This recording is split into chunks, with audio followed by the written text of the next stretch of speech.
প্রিয় দর্শক, টি-20 বিশ্বকাপ ঘিরে বাংলা ভিশনের বিশেষ আয়োজন হ্যালো ক্রিকেটে আপনাদেরকে স্বাগতম। আমি আছি সাথে আখতারুজ্জামান, আমাদের সাথে আছেন বাংলা ভিশনের স্পোর্টস ইনচার্জ সাইফুর রহমান চৌধুরী। ভাই ভালো আছেন? প্রিয় দর্শক, আসলে আজকের দিনটি একটু বিশেষ আনন্দময়, কারণ বাংলাদেশ জয় দিয়ে বিশ্বকাপ শুরু করেছে। জয় দিয়ে বিশ্বকাপ শুরু করলেও আসলে ম্যাচটা আসলে কেমন ছিল, বাংলাদেশের পারফরমেন্সের আসলে চুলচেরা বিশ্লেষণ যদি আমরা করি, কেমন দাঁড়াচ্ছে আসলে দলীয় পারফরমেন্স, ব্যক্তিগত পারফরমেন্স বা আজকের পারফরমেন্স দিয়ে আগামী ম্যাচগুলোতে কেমন করতে পারে, এই সকল প্রশ্ন আসলে আজকে জন্ম দিয়েছে। তো বাংলাদেশের যে পারফর্ম ছিল আজকে জয়ের পরও যে সকল প্রশ্ন রয়ে গেছে, সে সকল প্রশ্ন নিয়ে আজকে আমাদের এই আয়োজন। আর এই সকল প্রশ্নের উত্তর দেওয়ার চেষ্টা করবেন আমাদের সাইফুর ভাই। আসলে দেখেন, বাংলাদেশ কিন্তু জিতেছে, জয়ে বিশ্বকাপ শুরু, কিন্তু এখনো মেলেনি অনেকগুলো প্রশ্নের উত্তর, এখনো পূরণ হয়নি অনেকগুলো ঘাটতি। ঠিক সেই জায়গাগুলোই আপনি আজকে কথা বলবেন, দর্শকদেরকে জানাবেন। আমি খুব রিলিফ, বাংলাদেশ টিমের মতো বাংলাদেশ টিম গ্রেট রিলিফ। এটা ফেস সেভিং উইন, মানে বাংলায় বলি না আমরা, মুখ রক্ষা করা জয় বাংলাদেশ ক্রিকেটের। কারণ যে চাপে ছিল দলটা, আমেরিকার কাছে টি-20 সিরিজে হারা, প্লাস ইন্ডিয়ার কাছে বাজে ব্যাটিং করে হারা, খুব কঠিন সময় যাচ্ছিল বাংলাদেশ ক্রিকেটে। সেখান থেকে কিছুটা বেরোয় আসতে পারবে প্লেয়াররা, কিছুটা রিলিফ, মেন্টালি রিলিফ পাবে, এবং নেক্সট ম্যাচের জন্য তারা একটা দারুণ একটা মেন্টালি বুস্ট আপ, এটা সাংঘাতিক দরকার ছিল। কনফিডেন্স লেভেলটা তাদের একটু আপ থাকবে। এটা গ্রেট উইন, আমি বলবো বাংলাদেশ ক্রিকেটে এটা one of the great win. শ্রীলঙ্কার সাথে বাংলাদেশ এর আগে অনেকবার জিতেছে, কিন্তু এই উইনটা আসলে একটা বিশেষ উইন আমাদের জন্য। পুরো টিমের মরালিটি চেঞ্জ হয়ে যাবে, পুরো মোমেন্টামটা, মানে পুরো কনফিডেন্স লেভেলটা ঘুরে যাবে। প্রিয় দর্শক, আপনাদেরকে জানিয়ে দিই যে আমাদের এই যে হ্যালো ক্রিকেটের আয়োজন, এটি লাইভ চলাকালীন সময়ে আপনি ফেসবুকে কমেন্ট করে বাংলা ভিশনের পক্ষ থেকে বিশেষ পুরস্কার জিততে পারেন। তো এর জন্য কি করতে হবে আপনাকে, আগামী আজকে রাত 1টার সময় শুরু হতে যাওয়া অস্ট্রেলিয়া ইংল্যান্ড ম্যাচে কে জয়ী হবে, জাস্ট আপনার ধারণাটা বা পূর্বানুমানটা আপনি লিখে দিবেন। সঠিক উত্তরদাতাদের মধ্যে বিজয়ী একজনকে আমরা বাংলাদেশের পক্ষ থেকে পুরস্কার পাঠিয়ে দেব, এবং আগামীকাল আমরা জানিয়ে দেব গত 3 দিনের বিজয়ী যারা হয়েছেন তাদের নাম। তো আমরা এখন আবার চলে যাবো সাইফুর ভাইয়ের কাছে, যে আসলে আজকে বাংলাদেশ টিমের কিন্তু এক এক করে কয়েকজনের পারফরমেন্সের উপর ডিপেন্ড করে বাংলাদেশ জিতেছে। তো যেখানে তাহিদ হৃদয়ের ভালো ইনিংস ছিল, মুস্তাফিজ 3 উইকেট পেয়েছে, রিশাদও 3 উইকেট পেয়েছে, কিন্তু রিশাদ কেন ম্যান অফ দ্য ম্যাচ, এই প্রসঙ্গটি ব্যাখ্যা করবেন আমাদের সাইফুর ভাই। সাইফুর ভাই, রিশাদ কেন? আজকে বাংলা প্রথমে বলবো, বাংলাদেশের বোলিং ছিল অন টপ, বিউটিফুল বোলিং করেছে, খুব ডিসিপ্লিন বোলিং করেছে। দু একটা লুজ বল তো থাকবেই, এই বোলারদেরকে অ্যাপ্রিশিয়েট করতে হবে। জয়ের 70% credit goes to the bowlers, তারা খুব ভালো বোলিং করেছে। মুস্তাফিজ এবং তাসকিনের কামব্যাকটা অসাধারণ হয়েছে, ফিরে এসে প্রথম ওভারে সে উইকেট নিয়েছে। তারপর Rishad man of the match এই জন্যই যে রিশাদ শ্রীলঙ্কার মিডল অর্ডারটাকে গুড়িয়ে দিয়েছে, টানা 3 উইকেট। শ্রীলঙ্কা কিন্তু ওই জায়গাটায় শ্রীলঙ্কা যদি ম্যাচটা কন্ট্রোল করতে পারতো, এবং শ্রীলঙ্কার মেইন শক্তি হচ্ছে মিডল অর্ডার, ম্যাচটা বাংলাদেশের হাত থেকে বেরো যেত। রিশাদ পরপর 3 উইকেট নামাতে, এবং তাদের মধ্যে 90 থেকে 194 199 ফর 6 বা 109 রানে 6 উইকেট, 3 উইকেট খুব 5 রানের ব্যবধানে। ওই জায়গাটা রিশাদ, ওই জন্যই রিশাদকে ম্যান অফ দ্য ম্যাচ দিয়েছে, মোড় ঘুরিয়ে দেওয়ার জন্য, শ্রীলঙ্কা মানে ম্যাচটাকে বাংলাদেশে অনুকূলে নিয়ে আসার জন্য। আদারওয়াইজ মুস্তাফিজ হতে পারতো, আমার দৃষ্টিতে আমি তাহিদ হৃদয়কে দিতে পারতাম, কারণ যে ব্যাটিং করতেছিল বাংলাদেশ ভয়ঙ্কর অবস্থা ছিল।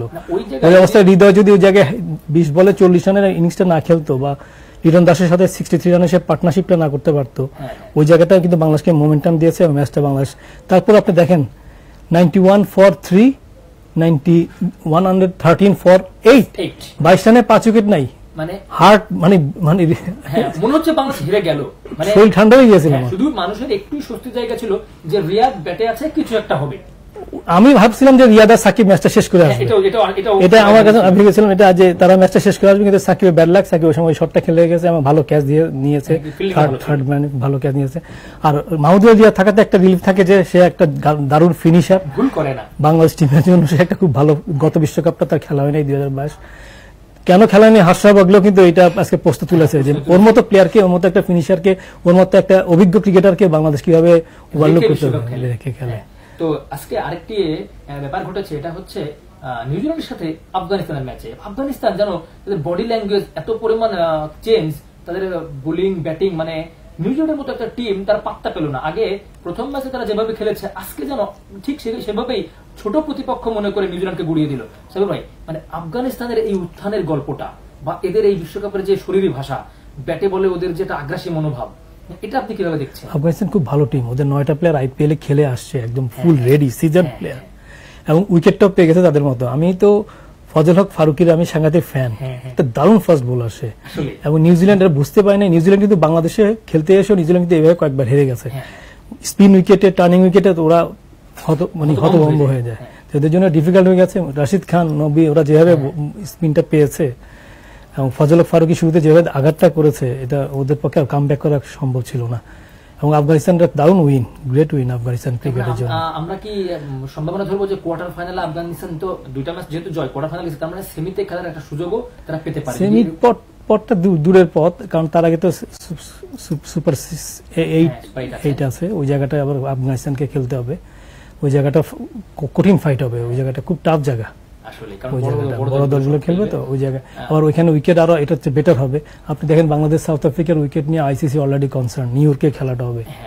তো এই জায়গাটা আইসিসি ইতিমধ্যে দুঃখ প্রকাশ করেছে এবং তার একটা স্টেটমেন্টও দিয়েছে যে নেক্সট ম্যাচগুলিতে আরো বেটার, নিউ ইয়র্কের উইকেট নিয়ে অনেক কথা হচ্ছিল, আরো বেটার উইকেট যেন হয় চেষ্টা করছে সাউথ আফ্রিকার খেলা। তো আমি আপনাকে আরেকটা বিষয় জানতে চাইবো, সেটা হলো যেহেতু বাংলাদেশের প্রথম ম্যাচ জয়ে শুরু হয়েছে, দক্ষিণ আফ্রিকা একটি ম্যাচ জিতে আছে, তো শ্রীলঙ্কার 2টা হার, শ্রীলঙ্কা তাহলে ডি গ্রুপে বাংলাদেশের কিন্তু একটা সম্ভাবনা তৈরি হয়েছে, মানে যেমন মোমেন্টাম তৈরি, কনফিডেন্স ফিরে পাওয়া, সবকিছু মিলিয়ে শুভ সূচনা। সেই সাথে দ্বিতীয় মানে পরবর্তী পর্ব, গ্রুপ পর্ব শেষে দ্বিতীয় যে কোয়ার্টার ফাইনাল রাউন্ড, সেখানে যাওয়ার যে পথ পরিক্রমাটা, এটা কিন্তু একটু সহজ হয়ে গেল। বাংলাদেশ 2007-এ প্রথম টি-20 ওয়ার্ল্ড কাপে সেকেন্ড রাউন্ডে খেলেছিল, সাউথ আফ্রিকাকে হারিয়েছিল। এরপর সাউথ আফ্রিকায় ওয়ার্ল্ড কাপটা হয়েছিল, মানে ওয়েস্ট ইন্ডিজকে হারিয়েছিল, সরি বাংলাদেশের পরে কিন্তু টি-20 ওয়ার্ল্ড কাপে সেকেন্ড রাউন্ডে খেলতে পারেনি। এবার একটা তাদের দারুণ চান্স। আমরা তো এই ম্যাচটাকে খুব গুরুত্ব দিয়েছিলাম যে শ্রীলঙ্কার সাথে উইনটা খুব ইম্পর্টেন্ট, এবং ওই ল্যান্ডমার্কটা অ্যাচিভ করেছে বাংলাদেশ, ওই ম্যাচটা জিতেছে। এখন বাংলাদেশ নেদারল্যান্ডস আর কেনিয়ার সাথে জিতলেই বাংলাদেশ সেকেন্ড রাউন্ডে যাবে, এবং এখানে শ্রীলঙ্কার আর কোনো সুযোগ নাই। সাউথ আফ্রিকা তো যাবে গ্রুপে, সাউথ আফ্রিকা প্রথম ম্যাচে উইন করেছে, এবং বাংলাদেশের সাথে কি হয় জানি না, যদি ওই উইকেট যদি স্পিন ধরে তাহলে বাংলাদেশের কিছুটা ঘুরতে পারে, চান্স আছে এটা। আর আমি কিন্তু এই টিমে এখনো কিন্তু বাংলাদেশ টিমের মধ্যে এখনো মুশফিকের অভাব এবং সাইফুদ্দিনের অভাব ফিল করছি। আমি জানি না বাংলাদেশ টিম ম্যানেজমেন্ট, বাংলাদেশের নির্বাচকরা কিভাবে দেখছে। আজকে যদি আপনি এই দুইটা প্লেয়ার আমার টিমে থাকে, আমাদের টেনশনই থাকে না। সাইফুদ্দিন এই উইকেটে, এই কন্ডিশনে খুবই এফেক্টিভ একটা বোলার হতো, অলরাউন্ডার। ওই জায়গাটা সে যেভাবে কলাপস হচ্ছিল বাংলাদেশের ব্যাটিং এ, ওই জায়গাটায় সে ধরার মতো একটা ভালো এই জায়গাটা বাংলাদেশে খুব কাজ করতে হবে। আজকে ভালো লাগছে লিটন দাস রানে ফিরেছে, এটা একটা ভালো জিনিস। কিন্তু আমি ভাই লিটন দাসের সুখবর দিনে আবারও কিন্তু দুঃসংবাদ যে ডাকে রেকর্ড কেন আয়ারল্যান্ডের বল স্ট্রিং এর সাথে 13 বার ডাক। ও তো অনেকগুলি ম্যাচ খেলছে, লিটন সৌম্যতে এত ম্যাচ খেলেনি। ব্যাড লাগ, ও আসলে কনফিডেন্স লেভেলটা খুব ডাউন। যখন খারাপ সময় যায় না, ব্যাট প্যাচ যায়, তখন কনফিডেন্স লেভেলটা খুব ডাউন থাকে, তখন প্লেয়ারদেরকে রেস্ট দিতে হয়, চেঞ্জ করতে হয়। উচিত ছিল দু একজন লিটনকে নিচে নামিয়ে আনছে, এটা ভালো হয়েছে। আবার ক্লিক করেছে, সে রানে ফিরেছে। আমি এটাই বলেছিলাম যে বাংলাদেশের যদি সৌম্য এবং লিটন দুজনই একাদশের সুযোগ পাই, তবে ওপেনিং লিটনের সাথে তানজিদ তামিম থাকলো, দেখা যাচ্ছে আমরা 6 নম্বর উইকেটে আমরা সৌম্যকে নামালাম। সৌম্যর একটা অ্যাডভান্টেজ আছে, সৌম্য কিন্তু ভালো বোলিং করে সিচুয়েশন অনুযায়ী। সৌম্যকে কিন্তু আমরা আরো পরেও খেলাতে পারতাম, খেলাতে পারতাম যদি এরকম হতে পারে একাদশটা। আমি কালকে এরকম সম্ভাবনা বলেছিলাম, কিন্তু কেন যেন হুট করে আমি সৌম্যকে ওপেনিং, শান্তকে ওপেনিং দিয়ে দিত। লিটন তো ঠিক আছে, লিটনকে নামিয়েছে, লিটনের পজিটিভ যে রান পেয়েছে, ওই জুটিটা হয়েছে, ওই জুটিটা খুব ভাইটাল ছিল। আদারওয়াইজ বাংলাদেশের পক্ষে ম্যাচে ব্যাক করা 28 রানে 3 উইকেট পতনের পরে কিন্তু বাংলাদেশকে ম্যাচটা ফিরিয়ে দিয়েছে এই জুটিটা। কিন্তু আমি বলবো যে হচ্ছে তৌহিদ হৃদয় যে হাসারাঙ্গার 12তম ওভারে, ইনিংসের 12তম ওভারে যে টানা 3টা ছক্কা না আসলে ম্যাচ যেরকম হয়েছে এরকমই হয়তো কিন্তু বাংলাদেশ জিততো না। ওই 3টা ছক্কা বাংলাদেশ এত অনুকূল এনে দিল, হয় কি একটা কাউকে না কাউকে দায়িত্বটা নিতেই হবে এবং পরিস্থিতিকে জয় করতে হবে, ওই ইয়াটাকে, অবস্থানটাকে ঘুরাতে হবে, সিচুয়েশনটাকে চেঞ্জ করতে হবে।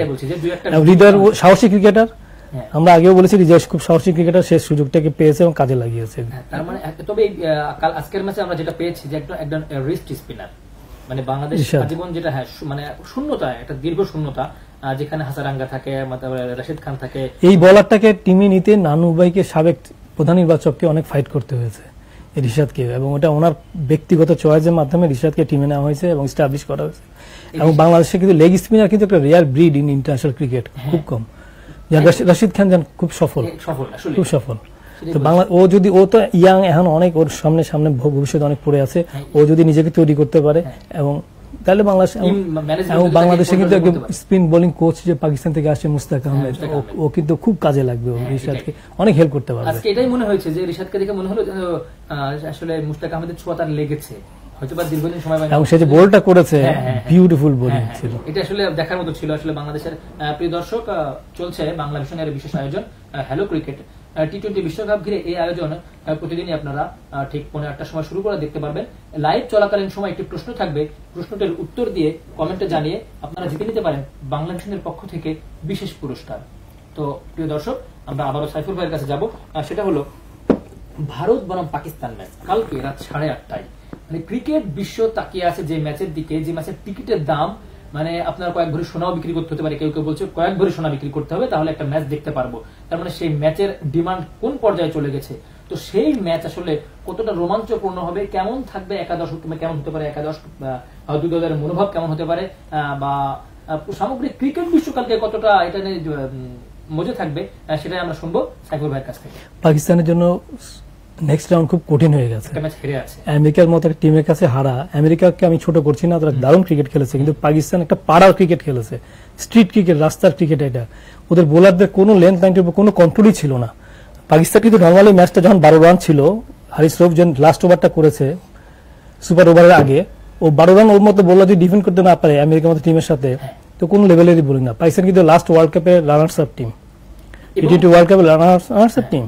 তো ওই টিম যদি এইরকম পারফর্ম করে বিশ্বকাপের মতো আসরে, এবং আমার কাছে খারাপ লেগেছে যে গ্যারি ক্রাস্টেনকে তারা কোচ হিসেবে নিয়ে গেছে, এবং এই গ্যারি ক্রাস্টেন কিন্তু ইন্ডিয়াকে ওয়ার্ল্ড কাপ জিতিয়ে আসছে। ইন্ডিয়া কিন্তু অনেকবার ওয়ার্ল্ড কাপে হোস্ট ছিল, কিন্তু দেশের মাটিতে কিন্তু ইন্ডিয়া জিততে পারেনি। এখানে গ্যারি ক্রাস্টেন কিন্তু একদম proven coach, as a batsman হিসেবে তার তো বলবো না যে অসম্ভব ভালো একটা ব্যাটসম্যান ছিল, কিন্তু কোচ হিসেবে সে যে সামথিং স্পেশাল, এটা সে 2011 বিশ্বকাপে প্রমাণ করে দিয়েছে, ইন্ডিয়াকে সে বিশ্বকাপ জিতিয়েছে। ওই কোচকে পাকিস্তান অনেক বড় অঙ্কের বেতন দিয়ে নিয়ে গেছে। আমার কাছে খারাপ লেগেছে, হচ্ছে অসহায় ছিল যে একটা টিম, পাকিস্তানের মতো টিম এবার পারফর্ম করতে পারে, এটা ভাবাই কঠিন।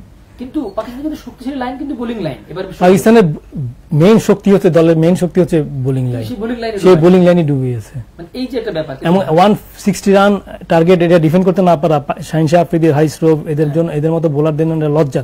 এবং আমি বলবো পাকিস্তানের স্পিন যা তা অবস্থা, কোনো স্পিনারই নাই। অথচ পাকিস্তানে কিন্তু আমরা সবসময় নাম করা সব বিখ্যাত জন্ম ইন্ডিয়া, পাকিস্তান তো স্পিন সেরা ছিল ওয়ার্ল্ডে, কিন্তু সেই পাকিস্তানের এখন স্পিনার নাই। আব্দুল কাদের তো বেঁচে থাকলেও তো লজ্জাই পেত। এটা আমি বলবো যে পাকিস্তানের সেই সোনালী দিনগুলো, মানে বোলিং লাইনের সোনালী দিনগুলো যেন ম্রিয়মান হয়ে যাচ্ছে। এক্ষেত্রে ভারত কিন্তু তাদের দেখা রিস্ট স্পিনার, তারা ভারতকে আপার হ্যান্ডে আছে। এই ম্যাচটায় ভারত খুব কনফিডেন্ট, ভারত আগে ম্যাচটা খুব ভালোভাবে জিতেছে। তো এখানে আমি ভারতকে 60-40 দেখবো, ভারত 60, পাকিস্তান 40। আবার এখানে একটা জিনিস কি, পাকিস্তান কিন্তু চাপের মুখে, প্রেশার থাকলে ওরা ঘুরে দাঁড়ায়। যদিও বিশ্বকাপে পাকিস্তানের রেজাল্ট ইন্ডিয়ার সাথে খুবই বাজে, জঘন্য রেজাল্ট, পাকিস্তান বিশ্বকাপে পায় না। এর আগে শুধু একটা বিশ্বকাপে দর্শকের জিতে, দুবাই যেটা হয়েছিল 2022, ওইটাই দর্শকেরই জিতেছিল।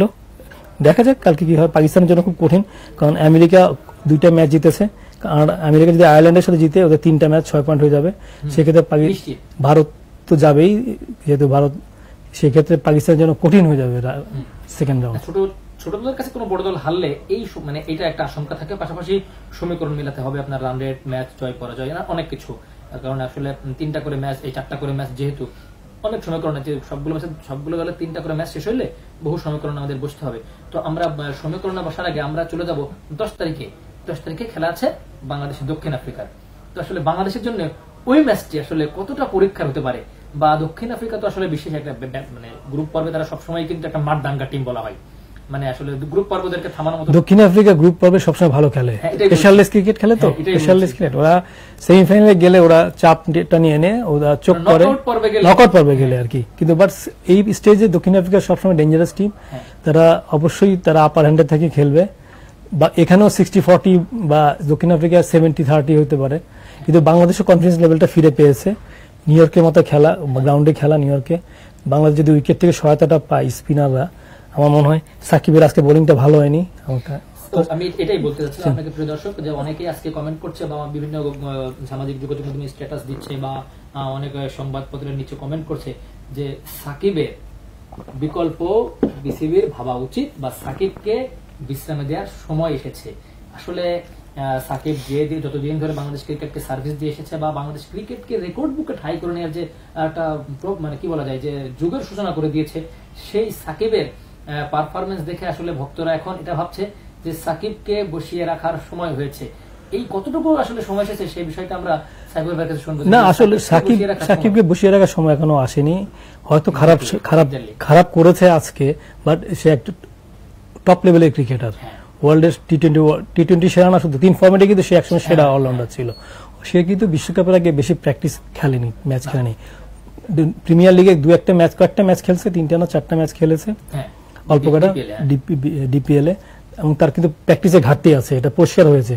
আজকে সে আরো টাইট লেন্থে বোলিং করতে পারতো, কিন্তু করে ও কিন্তু ও তো একটা সাংঘাতিক উঁচু মানের একজন ক্রিকেটার।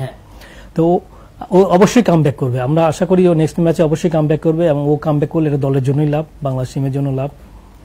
আশা করি সাউথ আফ্রিকার সাথে বাংলাদেশকে ভালো ম্যাচ খেলবে, এবং আমরা তো প্রত্যাশা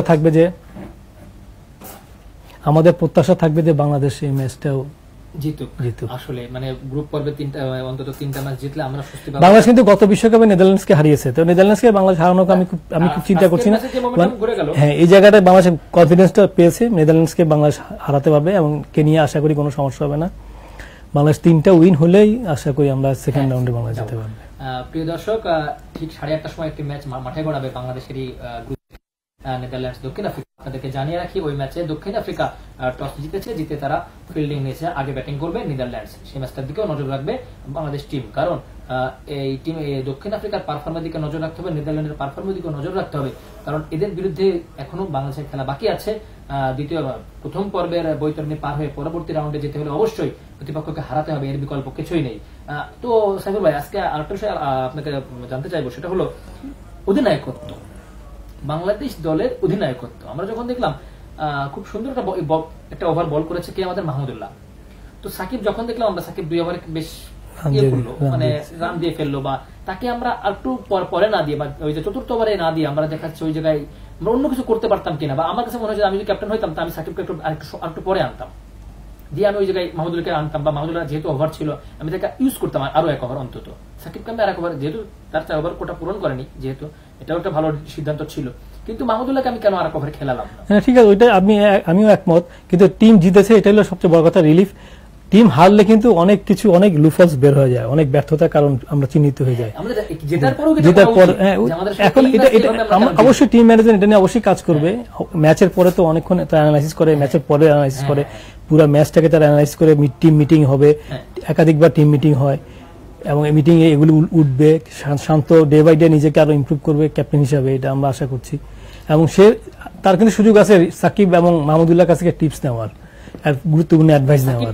তাসকিন যখন বোলিং এ গেছে পরবর্তী বিভিন্ন দর্শকরা গ্যালারি থেকে ভিডিও দেয়, একটা ভিডিও দেখলাম সাকিব যখন তাসকিনকে টিপস দিয়ে আসলো, ঠিক সেই বলটাতেই তাসকিন একটা উইকেট পেল। এই যে মানে আসলে বড় ক্রিকেটার আসলে কেন থাকা জরুরি ড্রেসিং রুমে বা মাঠে, সেটা আসলে মাঝে মাঝে দেখা যায়। এটা আপনি দেখবেন যে সবচেয়ে গুরুত্বপূর্ণ ক্রিকেটাররা মিড অন বা মিড অফে ফিল্ডিং করে, বোলারকে অ্যাডভাইসটা দেওয়ার জন্য। বাংলাদেশের আজকে বডি ল্যাঙ্গুয়েজ ভালো ছিল, ফিল্ডিং ভালো ছিল, ব্যাটিং বোলিং, কিন্তু ওই যে আমাদের যে টপ অর্ডার, আমাদের যে এখন ভাগ্যটাও বাংলাদেশের ফরে ছিল, ভাগ্যটাও ছিল, এবং এই যে টস, আসলে এটা গ্রেট উইন, টসটা বিশাল ভূমিকা রেখেছে। আজকে আমার যখন সকালবেলা আমি টসটা দেখলাম, তখন আমার মনে হচ্ছিল আজকে এটা নাম উচিত বিশ্বকাপের প্রথম ম্যাচেই টস জিতলো বাংলাদেশ। এটা আসলে এই যে ভাগ্যের প্রতি যে একটা ভাগ্যের যে একটা সহায়ক ভূমিকা, এই অ্যাঙ্গেলে করে আমার মাথায় মনে হলো যে আজকের এই নিউজে, মানে টসের নিউজে এটাই শিরোনাম হওয়া উচিত ছিল। তাহলে যে একাদশে, এবং হ্যাঁ আমার যখন আমি দেখলাম যে সৌম্য লিটন দুজনই আছে, তখন আবার খটকা লাগলো ব্যাটিং অর্ডার আবার কি হবে। হ্যাঁ, কিন্তু সেটা আসলে আমার সে খটকা জায়গায় থাকলো, আসলে যা মনে করেছিলাম তাই হলো। সেটা অনুমান করেছিলাম সেটা হলো না, যে সৌম্য সরকার 6 খেলবে বা 7 খেলবে, এটা হলো না।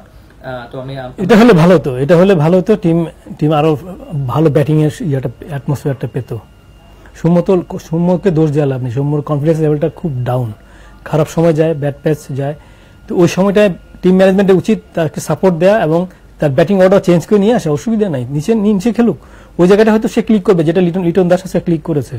আমাদের এটা হয়তো খুব স্লো ক্রিকেট খেলেছে, একটা 6 মেরেছে, বাট বাকি সময় খুব স্লো ক্রিকেট ব্যাটিং করেছে, বাট সিচুয়েশন অনুযায়ী এটা দরকার ছিল। ওখানে আসলে যদি 28 রানে 3 উইকেট পড়ে যাওয়ার পরে তখন আপনি আর কি করবেন, তখন আপনি একটা পার্টনারশিপ খুব গুরুত্বপূর্ণ ছিল, যেটা তাহিদ হৃদয়, লিটন দাস করেছে, এবং হৃদয় যে কাজটা করেছে এটা অসাধারণ কাজ। হৃদয়ের এই যে সাহসী ক্রিকেট, দলটাকে চাপিয়ে পড়তে দেয়নি সে। সাহসী ক্রিকেট এটা ঠিক আছে, কিন্তু এরপরও যে 3টা বাউন্ডারি পর হাসারাঙ্গার বলে 3টা 6, হ্যাঁ দর্শনীয়, মানে এরকম মানে মনে হচ্ছে আসলে বুক ফুলে খেলতেছে, মানে এরকম ক্রিকেট মানে অল টাইম একজন ক্রিজে থাকা আসলে একটা টি-20 ক্রিকেটে উইকেট পড়ুক, টি-20 ক্রিকেটটা হচ্ছে পাওয়ার ক্রিকেট, ওই জায়গাটা বাংলাদেশের সাংঘাতিক ঘাটতি। ওই জায়গাটায় বাংলাদেশকে অনেক ইমপ্রুভ করতে হবে, অনেক কিছু চিন্তা করতে হবে, অনেক পরিকল্পনা করতে হবে বাংলাদেশকে। আমরা কোন শটগুলি খেললে আমরা ভালো করব, যে মাঠে আমেরিকার ফিল্ডিং গুলো দেখবেন একটা সাইড কিন্তু ছোট থাকে, পাকিস্তান ওদিন অনেক বিরাট মিস্টেক করেছে, যে ওরা কিন্তু শট গুলো খেলতে পারেনি, সিলেকশন করতে পারেনি, এবং পাকিস্তান ওদিন জঘন্য ব্যাটিং করে শুরুতে মনে হচ্ছিল টেস্ট খেলতেছে পাকিস্তান, একদম বাজে। হঠাৎ করে পাকিস্তান এত বাজে ক্রিকেট খেলবে এটা ভাবা যায়নি। উসমান খান, আজম খান, এদিকে হচ্ছে ফখর জামান, বাবর আজম, মোহাম্মদ রিজওয়ান, মানে কি ব্যাটিং লাইন, মানে এদের আজম খান যখন ক্রিকেট আমরা বিপিএল দেখেছি, আজম খান কি বাউন্ডারি। আমি সবচেয়ে আশ্চর্য হয়েছি মোহাম্মদ আমির কিন্তু অনেক প্রেসার ক্রিয়েট করে, নির্বাচকদের উপর প্রেসার ক্রিয়েট করে টিম ব্যাক করেছে, কিন্তু তার বোলিং খুব হতাশার। আপনি সুপার ওভারে একটা ওভারে আপনি 3টা ওয়াইড সহ 7টা এক্সট্রা রান সহ আপনি 18 রান দিয়ে দিবেন, এই লেভেলে ক্রিকেটে এটা মেনে নেওয়া কঠিন। প্রিয় দর্শক, আপনারা জানেনই আমাদের একজন কমেন্ট করেছেন যে হচ্ছে একটা তামিম বানাতে 10টা সাকিব লাগবে, তামিম এক পিচ মাত্র। আসলে বাংলাদেশ টিমে তামিমের শূন্যতা কতটুকু আছে আর সাকিবের শূন্যতা আসলে কতটুকু তৈরি হবে, এটা নিয়ে বহু বিতর্ক আছে, যেহেতু পক্ষ বিপক্ষ তৈরি হয়েছে, সমর্থক ভক্ত আলাদা আলাদা আছে, তো আমরা সেই কথায় যাবো না। আমরা এখন জানতে চাইবো আসলে এই বিশ্বকাপে তামিমকে কতটা মিস করছে বাংলাদেশ, সেটা আমরা সাইফুলের কাছে জানতে চাইবো। সাইফুল ভাই, অবশ্যই মিস করেছে, তামিম ইকবালের কথাই অবশ্যই মিস করেছে। একজন তামিম এমনি তৈরি হয়নি, একজন তামিম কিন্তু অনেক বাংলাদেশ ক্রিকেট বোর্ড কিন্তু সাকিব, তামিম, মুশফিক এদেরকে তৈরি করেছে, আমরা দেখেছি কিভাবে তৈরি করেছে। ডেভেলপমেন্ট কমিটি অসম্ভব কাজ করেছে, তাদের জন্য যে ফুডটা ছিল ওই সময় অনেক সমালোচিত ছিল, 2004-05, 3-4-5-6 ওই সময় তাদের জন্য পার ডে অনেক টাকার খাবার লাগতো, এবং তাদেরকে খুব কোয়ালিটি ফুড দেওয়া হয়েছে তাদের ওয়েল বিল্ড আপের জন্য, কারণ আমাদের প্লেয়াররা, আমাদের ক্রিকেটার, ফুটবলারদের ঘাটতি, নিউট্রিশনের হিউজ ঘাটতি থাকে। তো অস্ট্রেলিয়ার রিচার্ড ম্যাকিন্স ছিল অস্ট্রেলিয়ান কোচ, তা সে এটা প্রেসক্রাইব করেছিল যে এই ফুডগুলো লাগবে, এইভাবে খাবে। ফুড অ্যানালাইসিস অস্ট্রেলিয়া থেকে এনে কি খাবার খাবে বাংলাদেশ টিম, সব মেনু তৈরি করা হতো, রাতে কি খাবার, দিনে কি খাবার, ব্রেকফাস্টে কি খাবার, স্ন্যাক্স কি খাবে, সবগুলো, এবং খুব ভালো কোয়ালিটির ফুড দেওয়া হয়েছে নিউট্রিশন ইয়াটা ফিরিয়ে আনার জন্য, এবং এদেরকে তৈরি করা হয়েছে। এবং এরা কিন্তু তৈরি হওয়ার পরে এরা কিন্তু বাংলাদেশ ক্রিকেটকে অনেক সার্ভিস দিয়েছে, এবং আপনি এদেরকে বিকল্প এখন পর্যন্ত তৈরি হয়নি। তামিম, সাকিব, মুশফিক, মাহমুদুল্লাহ, রিয়াদ, এর বিকল্প এখনো তৈরি হয়নি। তামিমের 7,000 ওয়ানডে রান, এটা কিন্তু জাতা ব্যাপার না। টেস্টে 5,000 রান, এটা কি জাতা ব্যাপার না। এদের উপর আপনি অবশ্যই আত্মবিশ্বাস থাকতে হবে, এদের উপর আপনি আস্থা রাখতেই হবে, যারা পারফর্ম করবে। কিন্তু এখানে সে টিম ম্যানেজমেন্টের কারণে আজকে তামিম দলের বাইরে, দেখেন তার অভাব, তার স্থানটা কিন্তু এখনো কেউ পূরণ করতে পারেনি। হ্যাঁ, সেটা এই যে আমি সেটাই বলছিলাম, 10 তারিখ বাংলাদেশের ওপেনিং কে ভালো করতে হবে, তাহলেই হয়তো জয় সম্ভব ইনশাল্লাহ। আরো একজন কমেন্ট করেছে, তার মানে সেই ঘুরে ফিরে টপ অর্ডারের দিকে শুধুমাত্র আমরা যে ক্রিকেট যারা একটু মোটামুটি বুঝি, বা যারা সিনিয়র আছেন, যারা টিম ম্যানেজমেন্ট এবং ভক্ত, সবাই যেন ওই জায়গায় চোখ পড়ে গেছে যে আসলে বিরাট ঘাটতি। আজকে আপনি একটা কথা বলি, আজকে যদি বাংলাদেশ টসে হেরে আগে ব্যাটিং করতো, বাংলাদেশ 130-140 রান, হার্ডলি এরকম রান করতো, ফলে শ্রীলঙ্কার জন্য ম্যাচটা বের করা সম্ভব সহজ হতো। বাংলাদেশের ভাগ্য ভালো টস জিতেছে, বাংলাদেশের কিন্তু ব্যাটিং এর লেভেলটা কিন্তু এই পর্যায়ে চলে গেছে, 160+ রান করতেই পারছে না, পারই হচ্ছে না বাংলাদেশের স্কোর। বলে বাংলাদেশের রান এখানে আপনি সাউথ আফ্রিকার মতো টিমের সাথে আপনি খেলবেন, আপনি যদি আগে ব্যাটিং করেন, আপনাকে 160 করলেই শুধু হবে না, এটাকে আরো বড় করতে হবে। কারণ সাউথ আফ্রিকার যেসব ব্যাটসম্যান আছে, ওরা যদি উইকেটে সেট হয়ে যায়, তখন ওরা 2-3 ওভারে ম্যাচের চেহারা চেঞ্জ করে দিবে। ফলে বাংলাদেশের ওই ব্যাটিং এর স্ট্রেংথটা সঙ্গে আরো অনেক বাড়াতে হবে, কারণ স্কোর করতে হবে। টি-20 ব্যাটার্স গেম, টি-20 ওয়ানডে এগুলো সব হলো সাদা বলের ক্রিকেট, হচ্ছে ব্যাটার্স গেম। ব্যাটসম্যানরা যদি যথেষ্ট রান না করে, বোলাররা কতক্ষণ আপনি ডিফেন্ড করবে।